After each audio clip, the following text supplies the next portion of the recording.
आज से हम बिल्कुल प्रारंभ से प्रत्यय पढ़ना शुरू करेंगे और प्रत्येक प्रतियोगी परीक्षाओं में प्रत्ययों से संबंधित प्रश्न पूछे जाते हैं। लगभग 2 से 3 प्रश्न प्रत्ययों से संबंधित होते हैं। यहाँ इस वीडियो में हम क्रमशः एक-एक प्रत्यय को समझेंगे, उससे बनने वाले शब्दों को जानेंगे और आप लोगों को एक चीज़ याद रखना है कि कौन-कौन से शब्द किस-किस प्रत्यय में होते हैं, किन धातुओं से कैसे-कैसे शब्द बनते हैं। यदि आप संस्कृत से शुरू से नहीं जुड़े हैं तो आप लोगों को ये चीज़ रटनी पड़ेगी, याद करनी पड़ेगी कि कैसे कौन-कौन से शब्द बनते हैं। चलिए प्रत्यय शुरू कर रहा हूँ। पहले प्रत्यय की परिभाषा दी हुई है, धातोः प्रातिपदिकस्य व पश्चात् यस्य प्रयोगः क्रियते सः प्रत्ययः इति कथ्यते। प्रत्यय 2 शब्दों से मिलकर के बना है। पहला शब्द है प्रति, दूसरा शब्द है अय।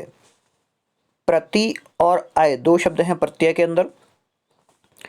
प्रति का अर्थ है साथ में। क्या कहा? प्रति का अर्थ है साथ में या फिर बाद में। और अय का अर्थ है चलने वाला, जो बाद में चलता है। पूरी परिभाषा देख लेते हैं।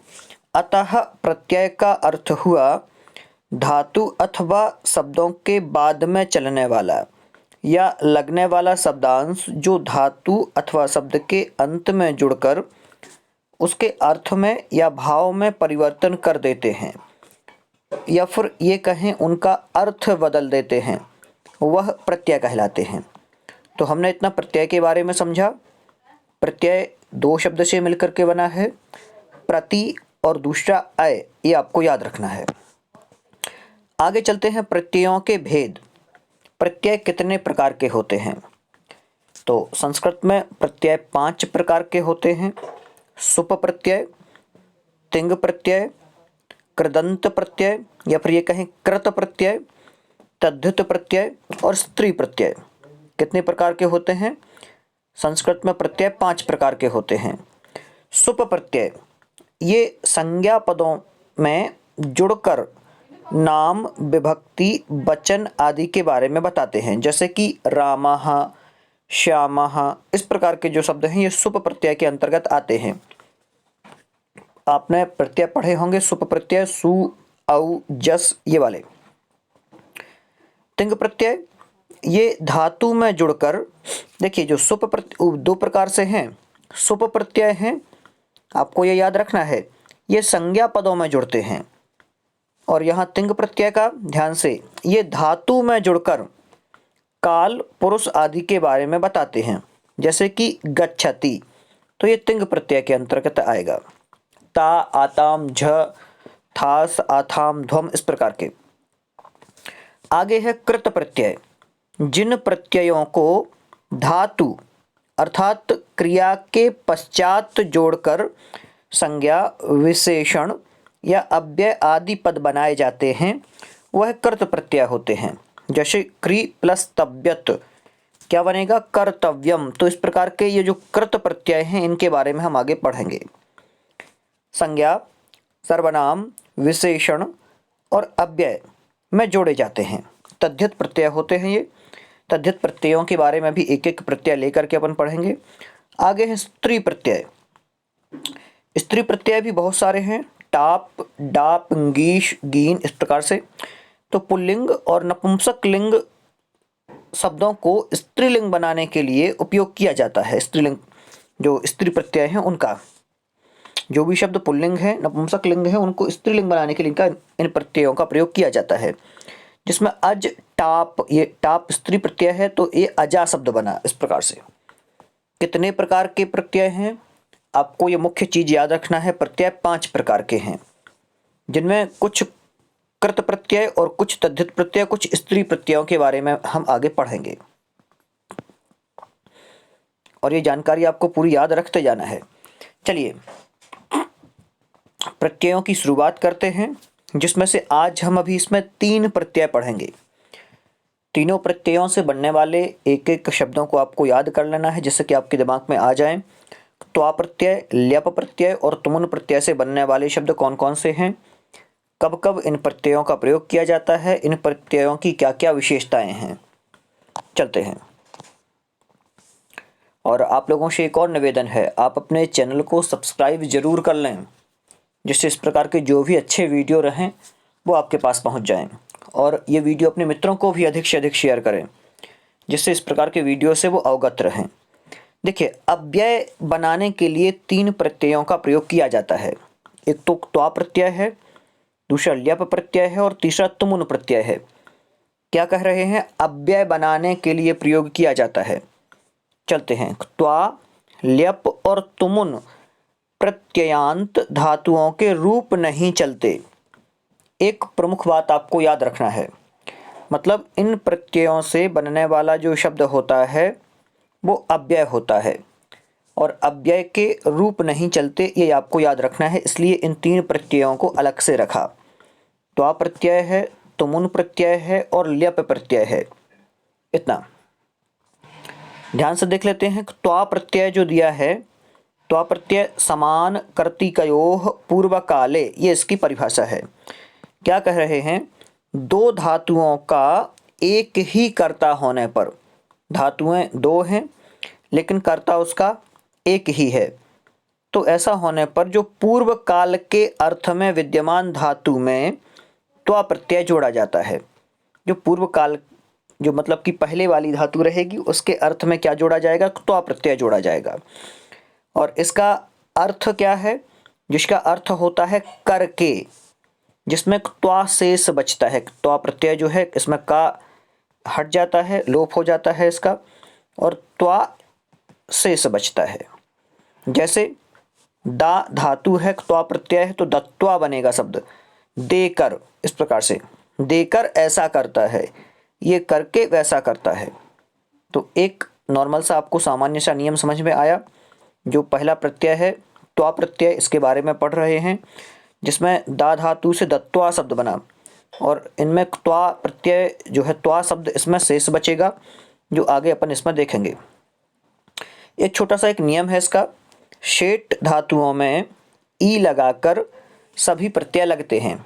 जो भी शेट धातुएं हैं, जिन धातुओं में इट का आगम होता है, देखिए इट आर्ध धातु का शेड बलादे भी एक सूत्र है, तो इट का आगम, अभी अपन को इससे कोई मतलब नहीं है क्योंकि संस्कृत में ज़्यादा डीपली आपको नहीं जाना है। केवल जिनमें इट का आगम होता है उन्हें शेट कहते हैं, ये समझना है। और शब्द कैसे बनेंगे? तो इस प्रकार से इसमें ई लगा रहेगा, पठ धातु रहेगी जिसमें त्वा प्रत्यय अपन लगाएंगे, और ई साथ में रहेगा इट वाला, तो पठित्वा बनेगा। पठ धातु में त्वा प्रत्यय लगाने पर पठित्वा, ये शब्द बनेंगे।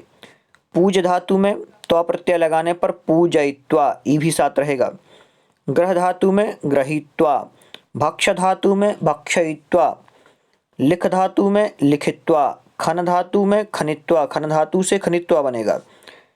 भ्रम से भ्रमित्वा, श्रम से श्रमित्वा, पत से पतित्वा, तो इस प्रकार के शब्द बनेंगे। ये शब्द आपको याद रखने हैं। और ये कुछ प्रमुख धातुएं हैं जो सेट धातुएं हैं, इनमें ही इस प्रकार से होगा। अब है एक दूसरा नियम। इकारांत, ईकारांत, उकारांत, ऊकारांत तथा ऋकारांत धातुओं में त्वा लगता है। जो इस प्रकार की धातुएं आपको दिख रही हैं, इनमें केवल त्वा रहेगा साथ में। जी धातु है, जी धातु त्वा प्रत्यय जित्वा बनेगा। क्या बनेगा? जित्वा, केवल का लोप हो जाएगा, का चला जाएगा। ची धातु से क्या बनेगा? चित्वा, ये आपको शब्द याद कर लेना है, मन में रट लेना है। पी धातु से पीत्वा बनेगा। क्री धातु से क्रीत्वा बनेगा।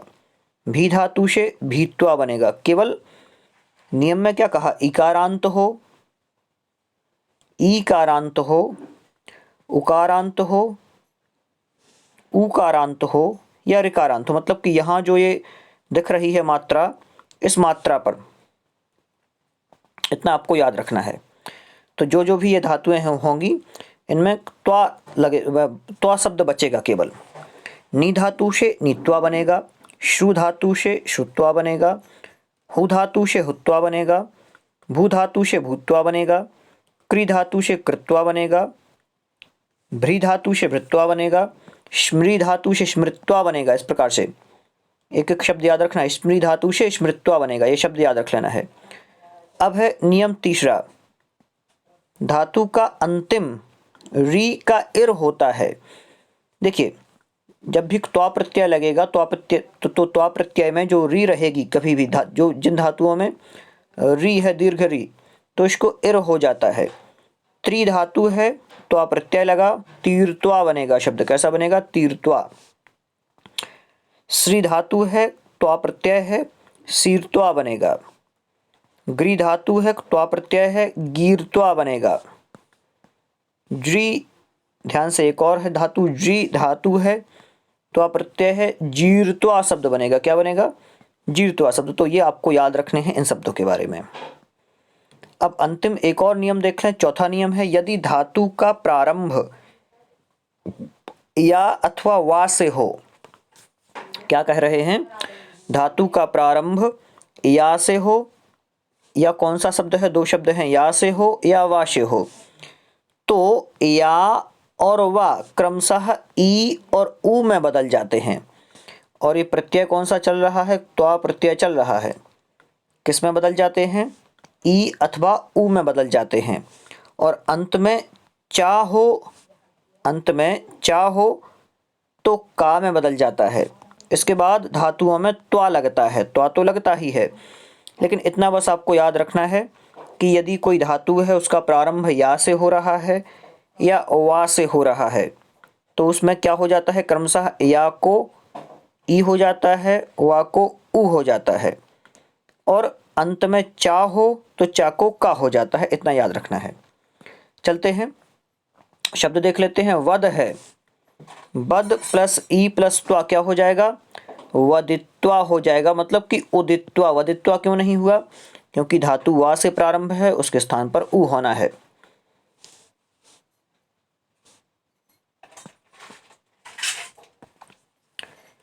वच प्लस क्त्वा उक्त्वा बनेगा। वप प्लस त्वा उपत्वा, ये भी। यज प्लस त्वा इष्ट्वा, इस प्रकार से। तो ये बिल्कुल सामान्य है, ये भी नियम आपको याद रखना है।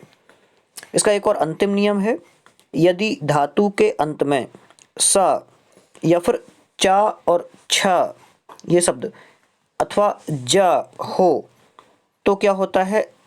स और च और छ कै में बदल जाते हैं, जा और शा में बदल जाते हैं। और उसके बाद धातुओं में त्वा के स्थान पर टा और वा लगता है। कैसे बनेंगे शब्द? दृश्य प्लस त्वा दृष्ट्वा बनेगा। प्रच्छ प्लस त्वा प्रष्ट्वा बनेगा। यज प्लस त्वा इष्ट्वा बनेगा। तो इस प्रकार के शब्द ये बनेंगे। ये भी आपको जो अंतिम नियम है पांचवा, ये भी याद रखना है। अगला एक और नियम है, छठवां नियम, यदि धातु के अंत में माँ अथवा ना हो। धातुएं हैं, धातु के अंत में माँ हो अथवा ना हो। कौन कौन से वर्ण है? माँ हो अथवा ना हो। तो माँ अथवा ना का लोप हो जाता है, उसके बाद त्वा जुड़ता है। जैसे हन धातु है तो इसमें ना का लोप हो जाएगा, हत्वा। गम में माँ का लोप हो जाएगा, गत्वा। नम में माँ का लोप हो जाएगा, नत्वा। खन में ना का लोप हो जाएगा, खनित्वा। भ्रम में भ्रमित्वा। श्रम में श्रमित्वा। तो इस प्रकार के ये शब्द बनेंगे। आगे एक और नियम है, सातवां नियम, यदि धातु के अंत में हा हो तो हा का लोप हो जाता है। यदि धातु के अंत में हा हो तो हा का लोप हो जाता है। उसके पूर्व में आ का ओ, ई का ई, उ का उ हो, और बाद में धातुओं में त्वा का ढ्वा हो जाता है। तो इस प्रकार के भी कई शब्द आते हैं, ये भी आपको याद। यहाँ स्प्रिंट थोड़ा सा होकर कर लें, उ होकर, बाद में धातुओं में त्वा का ढ्वा होता है। यहाँ पर एक और चीज याद रखना है, ढ्वा हो जाता है। कैसे बनेंगे शब्द? रुह प्लस त्वा रुढ्वा। लिह प्लस त्वा लीढ्वा। सह प्लस त्वा शोढ्वा। ग्रह प्लस त्वा ग्रहीत्वा। स्प्रह प्लस त्वा स्प्रहित्वा। स्प्रहित्वा। तो इस प्रकार के कुछ अपवाद हैं जिसमें हा का लोप ना होकर ई का आगम हो जाता है, ये भी आपको याद रखना है। तो इस प्रकार से यहाँ पर हमने अभी त्वा प्रत्यय के बारे में समझा। कौन सा प्रत्यय? त्वा प्रत्यय। आप लोग त्वा प्रत्यय के पूरे नियम देखें, एक एक नियमों को समझें और नियमों में क्या क्या कहा है। जो 7 प्रकार के नियम हैं, इनसे बनने वाली धातुएं इस प्रकार की हैं। क्योंकि एक एक टॉपिक आपको कवर करना पड़ेगा, आगे जो भी प्रतियोगी परीक्षा आप दे रहे हैं उन सभी प्रतियोगी परीक्षाओं में इस प्रकार के प्रत्यय पूछे जाते हैं और कंप्लीट प्रत्यय हम यहाँ पर पढ़ने की कोशिश कर रहे हैं। तो आप आराम से एक एक प्रत्यय के बारे में, 2-2 प्रत्यय के बारे में आराम से आप लोग समझ पाएंगे। अभी केवल मैं आज एक ही वीडियो रहने देता हूँ, इसके बाद क्रमशः 2 प्रत्यय अगले वीडियो में हम कवर कर लेंगे। जो 3 प्रत्यय थे उन 3 प्रत्ययों को अगले वीडियो में कवर करूँगा। लगभग 15 मिनट का एक वीडियो है ये। अगले वीडियो 20 मिनट से 25 मिनट के भी रखने की कोशिश करेंगे और जितने भी प्रत्यय हैं उन सभी प्रत्ययों को हम यहाँ पर कवर कर लेंगे। लगभग 5 से 7 वीडियो में आराम से कवर कर लेंगे। आप लोग इन वीडियोस को इसी प्रकार से देखते रहें और पूरा याद करते चलें साथ में कि इस प्रकार का शब्द बन रहा है, तो आप उस कंपटीशन को पार कर पाएंगे जो बहुत ज़्यादा बढ़ रहा है। बहुत बहुत धन्यवाद।